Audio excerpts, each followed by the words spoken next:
எல்லாரும் ஸ்கூலில் வாத்தியார்கிட்ட திட்டு வாங்கியிருப்பீங்க, கொட்டு வாங்கியிருப்பீங்க, ஏன் வீட்டில் கூட கொட்டு வாங்கியிருப்பீங்க. ஐயர்கிட்ட யாராச்சும் கொட்டு வாங்கியிருக்கீங்களா? நாங்கள் வாங்கினோம்.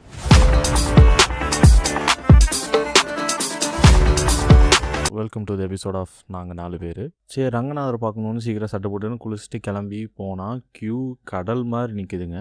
சரி, ஒரு நிமிஷத்தில் இது திருப்பதியா இல்லை ஸ்ரீரங்கமான்னு எங்களுக்கே டவுட் ஆயிடுச்சு. அவ்வளோ கியூ. என்னடான்னு சொல்லி பக்கத்தில் இருக்கவங்க கிட்ட எல்லாம் கேட்டால் இன்னைக்கு சனிக்கிழமையா. ஐயோ, சனிக்கிழமை பெருமாள் கோயில் கூட்டமாக இருக்குன்ற ஒரு பேசிக் நாலேஜ் கூட இல்லாத ஒரு பசங்க நாங்கள் பார்த்துக்கோங்க. கிட்டத்தட்ட ஒரு 1.5 மணி நேரம் லைனில் நின்று கடைசியில் நாங்கள் பெருமாளை பார்த்துட்டோம். ஏன் அவ்வளோ லேட் ஆயிடுச்சுன்னா, நாங்கள் போகும்போதே நிறைய வீடியோஸ் அண்ட் ஃபோட்டோஸ் எடுத்துகிட்டு தான் போனோம். ஸோ அதனாலே லேட் ஆயிடுச்சு. சரி, ரங்கநாதராக பார்த்து முடிச்சிட்டோமே, அப்படியே ஒரு விசிட்டிங்கை போடுவோம் அப்படின்னு சொல்லிட்டு ஃபுல்லாக எல்லா கோயிலில் நல்லா ரவுண்ட் அடிச்சுட்டு அங்கங்கே நின்று ஃபோட்டோ எடுத்துகிட்டு நல்லா புது மாப்பிள்ள மாதிரி ஒரு ஃபோட்டோ ஷூட் நடத்திட்டு இருந்தோம். எல்லா சாமியும் நாங்கள் கும்பிட்டு முடிச்சுட்டு தான் நாங்கள் ஃபோட்டோ ஷூட் நடத்திட்டு இருந்தோம். திருப்புன்னு என்ன ஆச்சுன்னு தெரில. ஒரு ஐயர் வந்தார். தம்பி எங்கிருந்து வரீங்க எல்லா டீட்டெயிலும் கேட்டுட்டு, வந்தீங்கன்னா சாமி கும்பிட்ற வேலையை மட்டும் பாருங்க சொல்லிட்டு மண்டையில் ஒரு நறுக்குன்னு ஒரு கொட்டு கொட்டிட்டு போயிட்டாரு. அவர் சொல்கிறது கரெக்டு தானே, எதுக்காக வந்தோமோ அதுக்கான வேலையை தானே பார்க்கணும். அதனால சட்டு போட்டுன்னு கிளம்பி அடுத்த கோவில் பார்க்கலான்னு சொல்லி கிளம்பி போயிட்டோம். அடுத்த கோவில் நாங்கள் போன இடம் பயணம் சுகுமாரன்.